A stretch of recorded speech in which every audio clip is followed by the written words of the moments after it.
Hoje nós vamos aprender um pouquinho mais sobre a alma.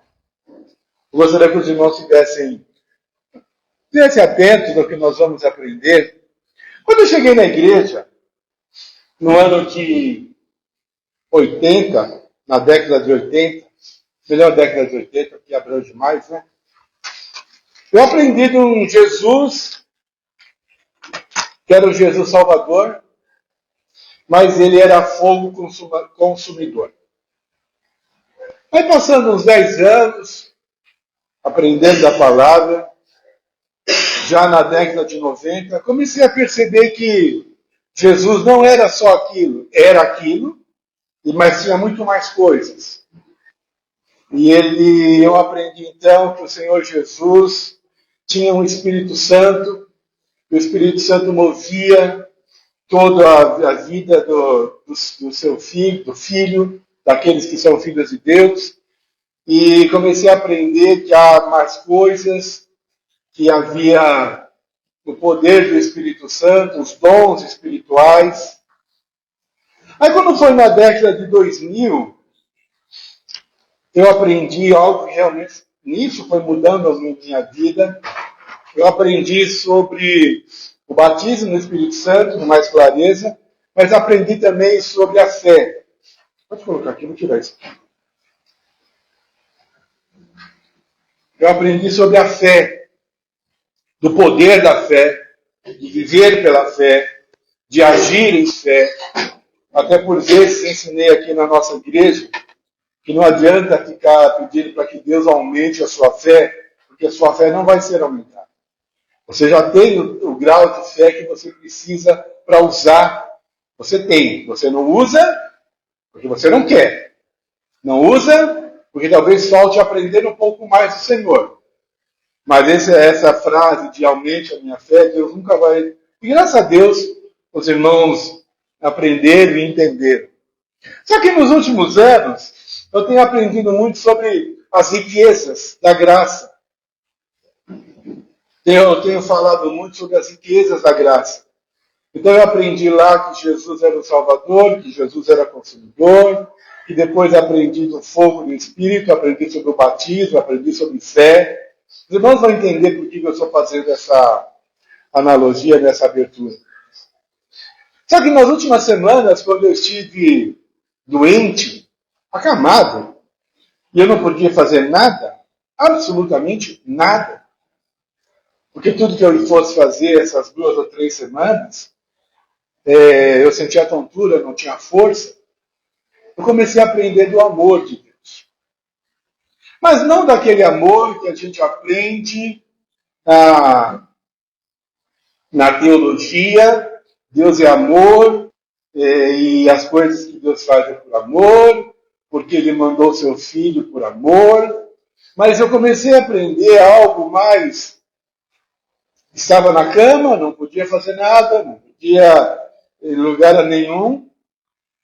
Comecei a aprender desse amor, de um amor mais genuíno e puro, e aquele amor que a gente se sente mais próximo de Deus, e aí compreende aquele amor que o Senhor tem por cada um de nós. Quando compreendemos e ouvimos que Deus é amor, João fala que Deus é amor, mas comecei a usufruir, a sentir, a tocar esse amor.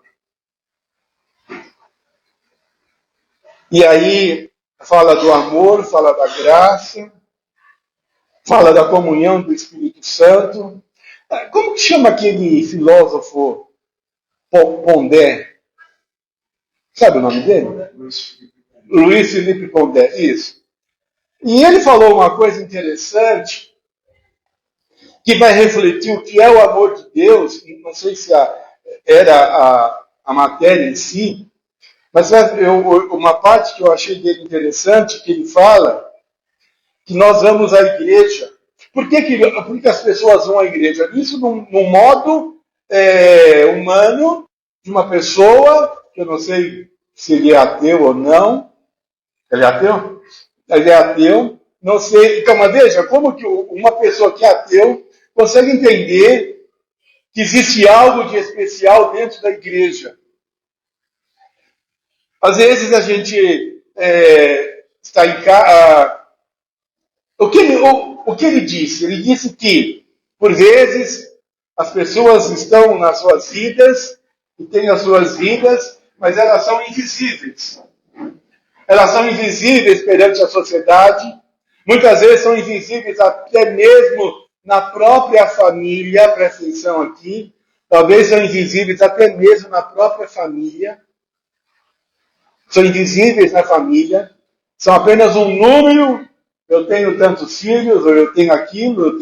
É uma pessoa invisível na família. Mas quando ela chega na igreja, ela passa a ser alguém na igreja. Ser alguém importante na igreja. A irmã Tati trouxe aqui ainda há pouco testemunho, que quando aquelas mulheres viram a Bíblia, não foi, irmã, que a irmã testemunhou? Elas se alegraram naquilo. E é esse a grande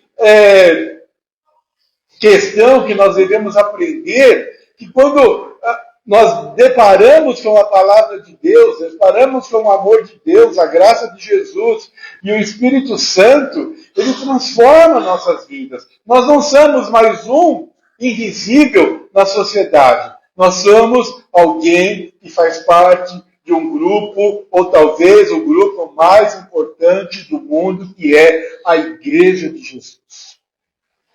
Então nós deixamos de ser apenas uma pessoa, um número, porque quando nós estamos no nosso trabalho somos um número. Eu tenho um registro, que é um número, é o CPF, é o RG, é a matrícula do serviço, tudo baseado em números. Só que na igreja, quando chegamos à igreja, nós não somos mais números. Somos um grupo de pessoas que tem utilidade, que você faz parte daquele grupo. Agora chegam os irmãos e vêm cantar, e vêm louvar ao Senhor, e vêm tocar, e vêm fazer parte do teatro. Então aquela pessoa que até então era marginalizada, discriminada, invisível até mesmo na sociedade, dizia, até mesmo na família, nós passamos a ter valor. Por isso, da importância que cada um de nós tem de estar na igreja. A igreja não é apenas um lugar para você vir durante a semana, durante os dias da semana e ouvir umas palavras, mas é porque Deus te ama. Fala assim para a pessoa que está falando, Jesus te ama. Você faz parte do grupo seleto de homens e mulheres que herdarão o reino dos céus. Você não é mais um número na sociedade. Se você saiu, quando uma pessoa sai do serviço, ela deixa de fazer parte.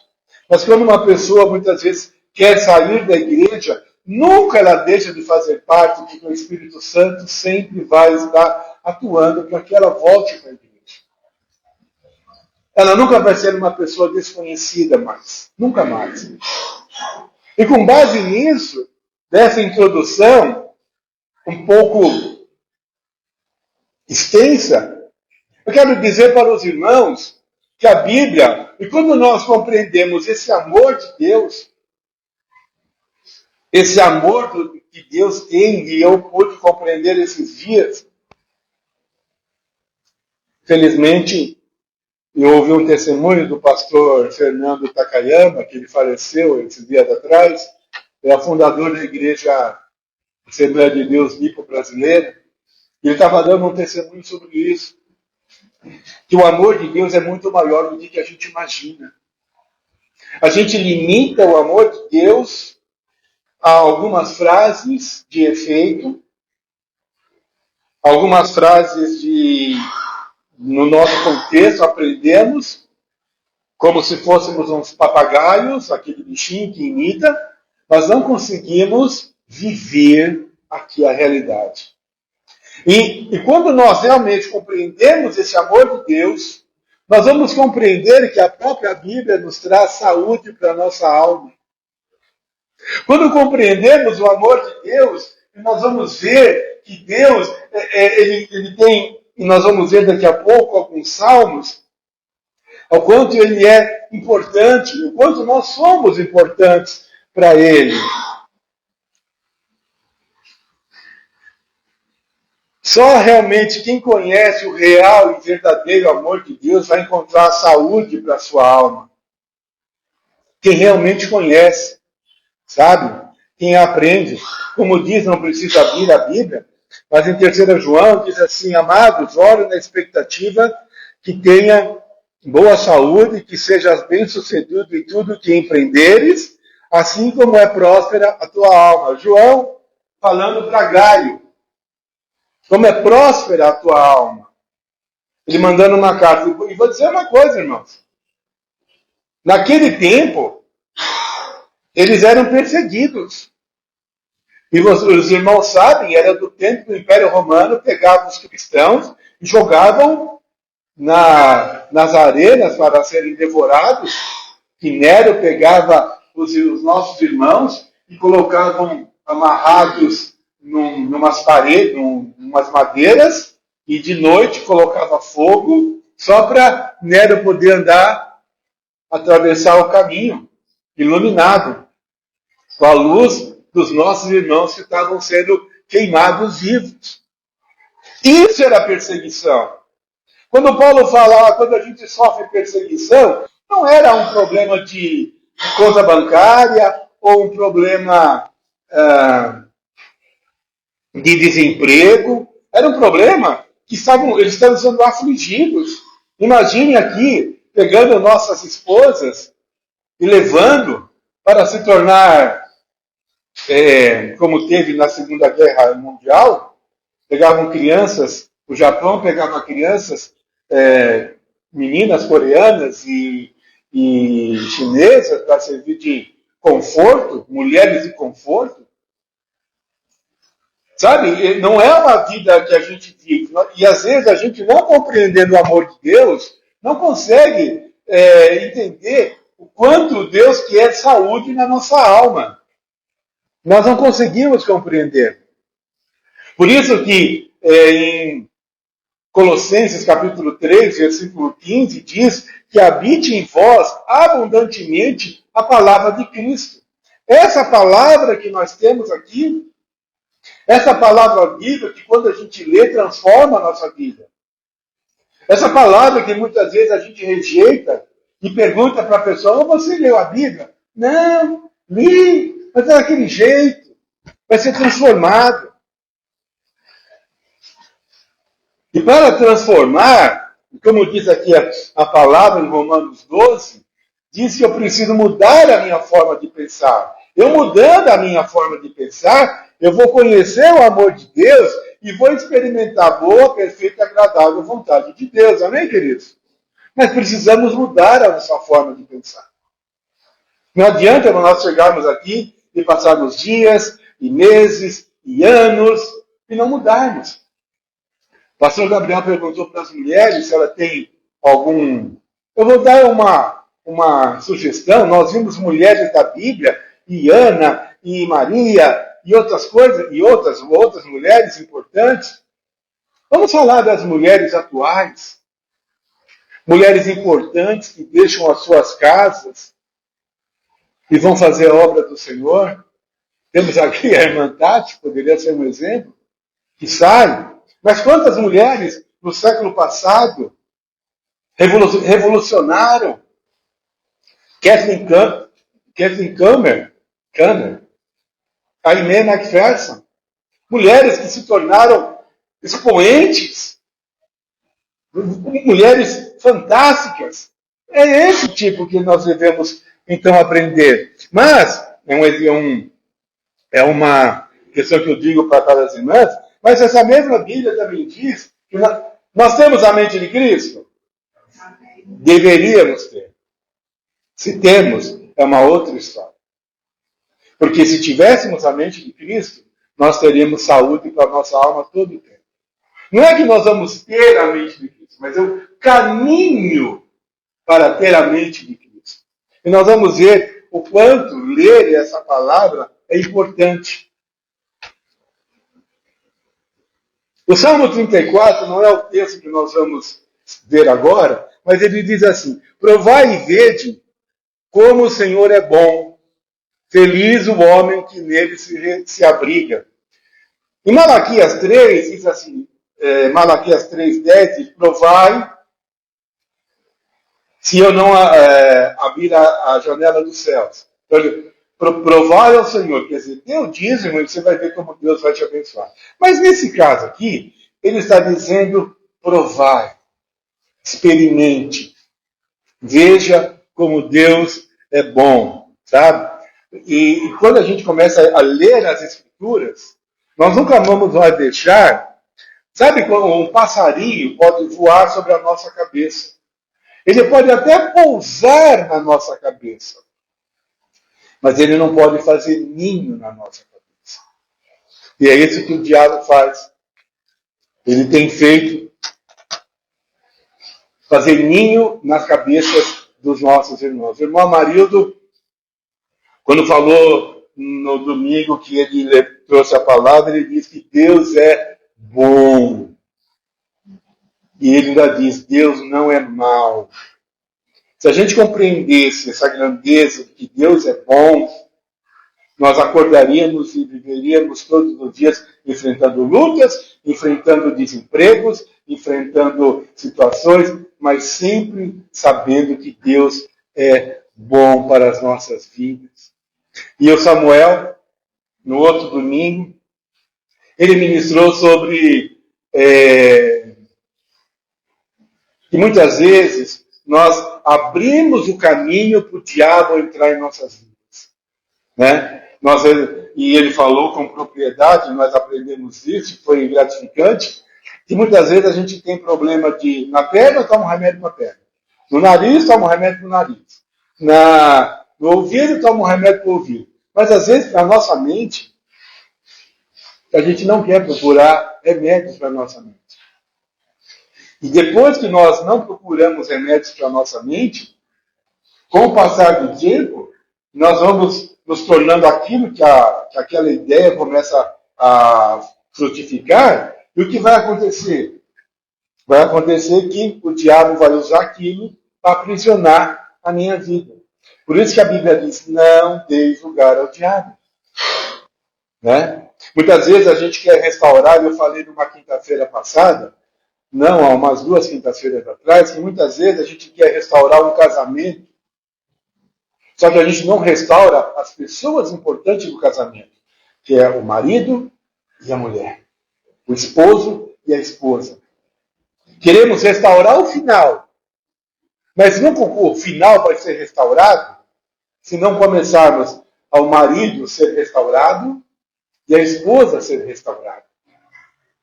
E aí quando a esposa é restaurada, o marido é restaurado, aí o casamento é restaurado.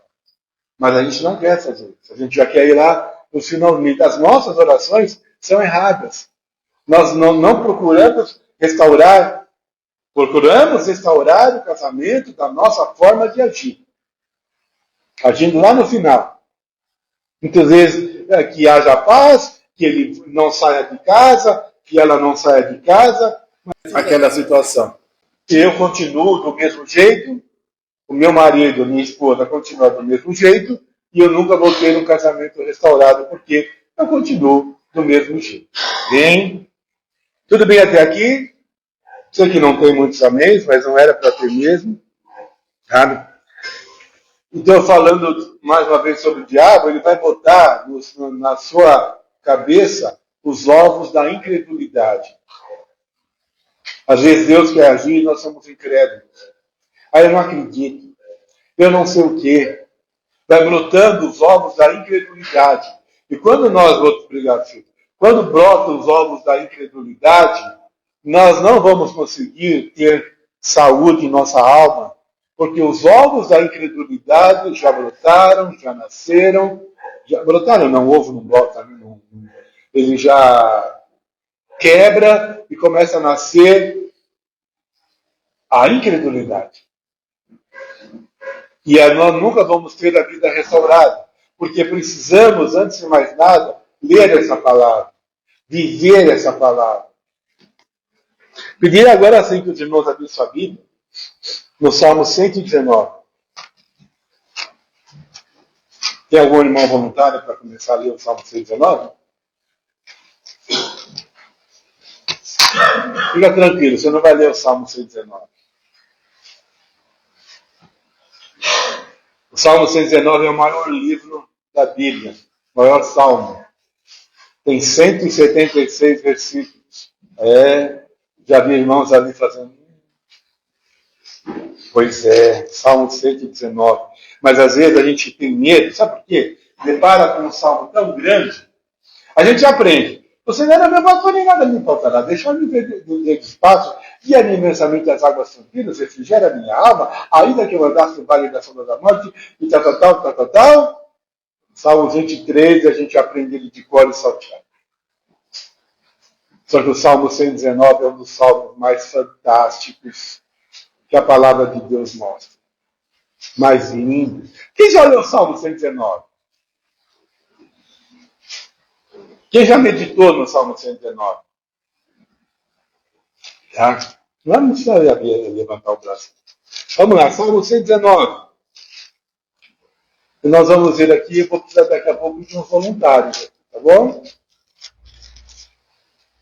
Para ler comigo aqui uns trechos. Aqui. Salmo 119 diz assim, no versículo 105. A tua palavra é lâmpada que ilumina os meus passos e a luz que clareia o meu caminho. Algumas versões podem estar diferentes, tá bem? Então não se preocupe com isso. Antigamente as versões eram quase as mesmas, mas hoje não se pode mais ler a Bíblia. Vamos ler a Bíblia no Salmo tal. Aí parece uma confusão de idiomas aqui. Então diz aqui, a tua palavra é lâmpada que ilumina os meus passos e luz que clareia o meu caminho. Aquele tempo. Quem é da fase? Quem sabe o que é um farolete?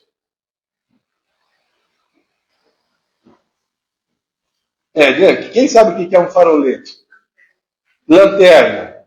Quem sabe o que é uma. Talvez, desculpa, o nome é lugares diferentes, né?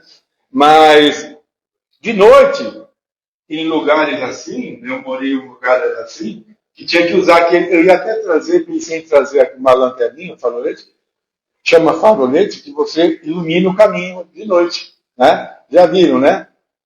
Não, alguns não viram, sabem nem o que é isso. Mas tudo bem. É uma pecinha grande assim, que você coloca umas pilhas, ela ilumina o caminho. Para onde você anda. Então esses homens de noite aí, com aquelas coisinhas, de qualquer tipo de forma. Então ele quer dizer justamente aqui que a tua palavra. Você tem uma Bíblia aí? Tem uma Bíblia na sua mão? A tua palavra é lâmpada que ilumina os meus passos e luz que clareia o meu caminho. Então ele clareia o teu caminho. No versículo 116, ele diz assim, sustenta-me de acordo com a tua promessa e viverei. Não permitirás que as minhas esperanças sejam frustradas.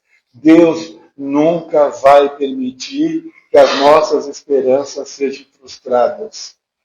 E é por causa disso que muitas vezes, não compreendendo o amor de Deus, pensa que as coisas foram frustradas e muitos começam até mesmo a deixar a igreja, porque não conhecem.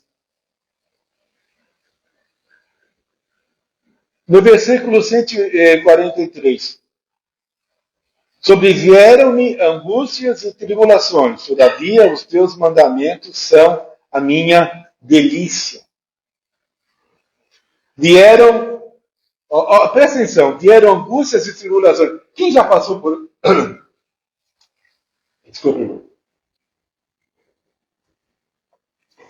Quem já passou por angústias e tribulações? Só eu? Ninguém mais passou? Que bom, né? Sobrevieram angústias e tribulações, todavia os meus mandamentos são uma delícia. Numa fase da minha vida, eu estava desempregado e e os meninos crescendo, e eu não tinha nada para colocar em casa. Outra vez, numa segunda-feira, ali atrás tinha um orelhão, alguém sabe o que é orelhão, sabe, né? Às vezes eu falo mesmo, orelhão. E eu liguei para um lugar para arrumar um emprego e o rapaz falou, não, liga amanhã que eu te dou uma resposta. Eu liguei no outro dia e aconteceu que o rapaz falou que não tinha vaga, e eu de lá vim muito triste. Cheguei em casa, abri a Bíblia, Salmo 119, e o Salmo 119 inteirinho. Quando eu comecei a ler o Salmo 119, eu era uma pessoa. Quando eu terminei o Salmo 119, eu era outra. Porque Deus muda as nossas. Você tem que ler essa Bíblia que você tem na sua casa. Você tem que ler essa Bíblia.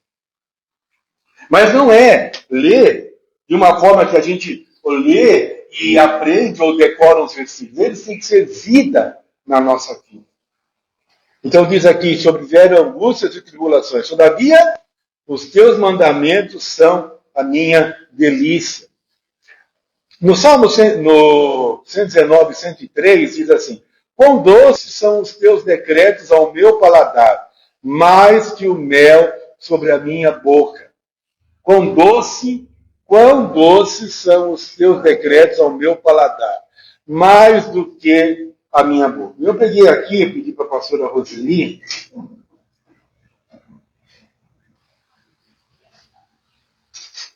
aqui está um pudim. Dá para ver esse pudim? Não? Dá para ver o pudim?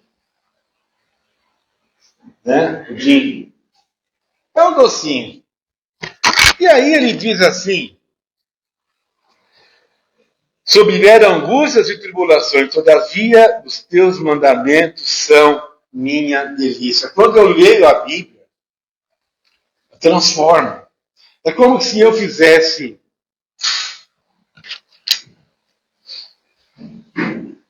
Às vezes a gente tem a Bíblia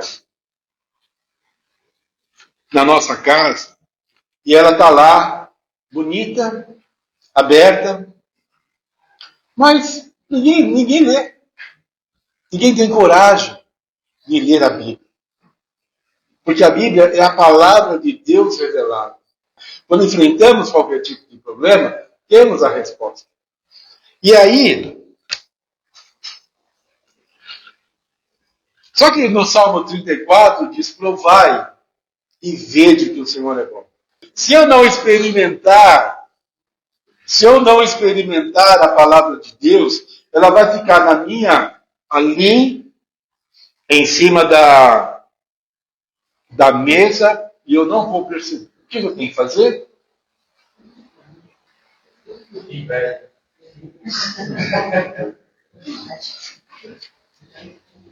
Às vezes você tem aqueles dias ruins.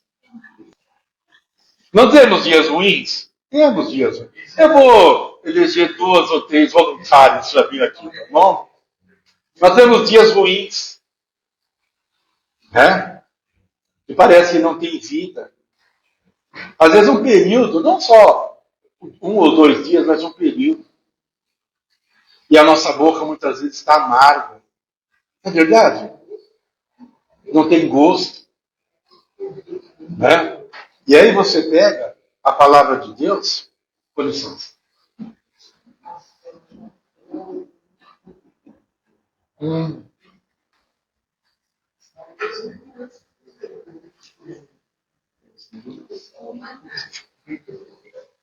Aí você percebe que a palavra de Deus é maravilhosa. Josimar, vem aqui. Ah, vem correndo, hein? Sobe aqui, filho. É outra mulher, claro. Por favor. Experimente um pedaço. Não, você pode dizer, você está aqui. Não? E aí, é boa? Boa. Muito boa. A palavra de Deus é assim também.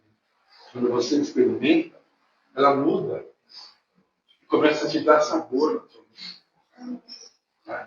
Pode sentar, irmão. Maria, por favor, vem aqui, Maria.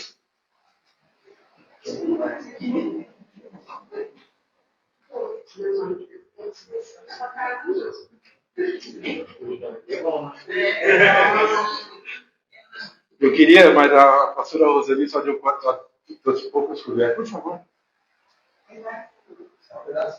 Não, por Vou pegar favor. todo. Tá bom? Uma delícia. Uma delícia. Pode sentar, irmão.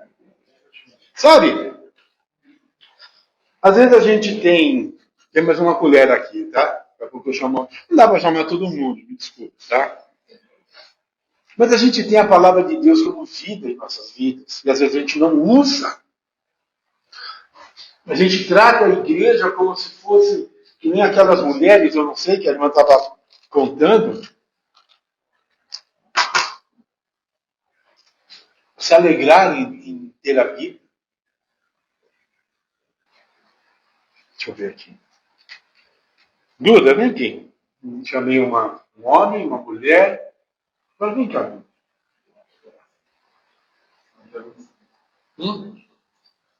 Tem uma criança. Por favor.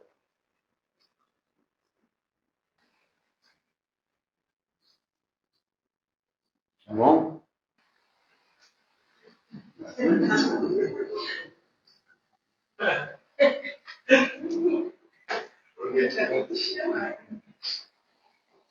E sabe qual é a vantagem? Sabe qual é a vantagem? Vou pegar aqui a minha colherzinha. A minha colherzinha. Tá bem? Porque se eu falo colherinha, a pastora briga comigo. Porque em Portugal é colherinha. Aqui é colherzinha. Tá? Mas sabe qual é a vantagem? Que não tem limites. Você pode procurar a palavra de Deus a hora que você quiser. Você sabia disso? Você pode procurar de manhã. Você pode procurar à tarde. Você pode procurar à noite.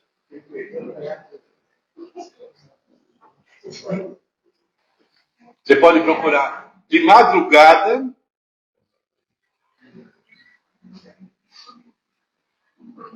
A qualquer hora.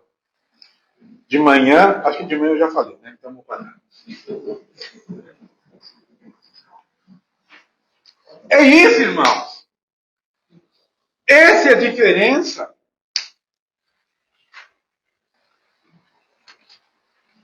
Para que possamos ter saúde.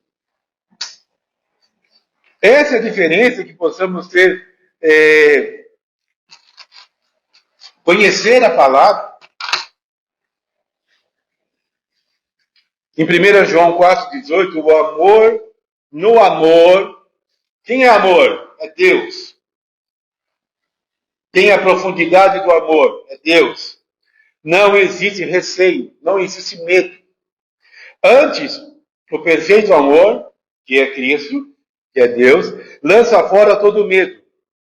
Ora, o medo pressupõe punição. O medo pressupõe punição. E todo aquele que teme não está aperfeiçoado no amor.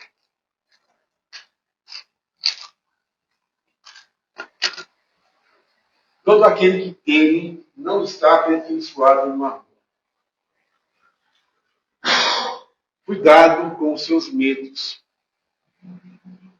Cuidado com os medos que a gente tem. Porque nós não estamos aperfeiçoados em Cristo como pensávamos que estávamos. Toma muito cuidado com isso. Jó, um dos grandes homens da Bíblia, escreveu em Jó 3:25. Exatamente aquilo que eu temia desabou sobre a minha cabeça. E o que mais me dava medo veio me assombrar. O Jó, aquele que diz, Deus dá, Deus tira. Aquele que diz, Eu vim ao mundo nu e nu voltarei. Ele amaldiçoou o dia que ele nasceu. Ele diz: que bom que a minha mãe tivesse me abortado. Ele diz: eu devia ser como aqueles que nunca viram a luz do dia. Jó era um homem comum como eu e você, com falhas, com lutas. O que serviu ali foi para Jó compreender verdadeiramente o amor do Senhor. Salmo 119. Abre a sua Bíblia, você já está no Salmo 119. 147. Antes da aurora me levanto para suplicar o teu auxílio. E a tua palavra deposito a minha esperança. 148. Fico acordado nas vigílias da noite, a fim de refletir sobre as tuas promessas. Antes da aurora, me levanto para suplicar o teu auxílio. Na tua promessa, deposito a minha esperança. Assim nós devemos ser. Sabe? Sabe que naquela passagem, já estou encerrando, do bom samaritano, sabe quem é o doente? Somos nós. Nós somos o doente. Nós somos aquele que precisa de cura, precisa de tratamento. Precisamos compreender as riquezas da graça para saber que Jesus é o que nos vai dar vida. Só que só vamos ver isso através da palavra. Meditar na sua palavra. Para que fiz essa brincadeira aqui, nós possamos compreender a verdadeira palavra. Nós, na igreja, somos especiais. Você precisa fazer parte da igreja. Você precisa fazer parte do plano de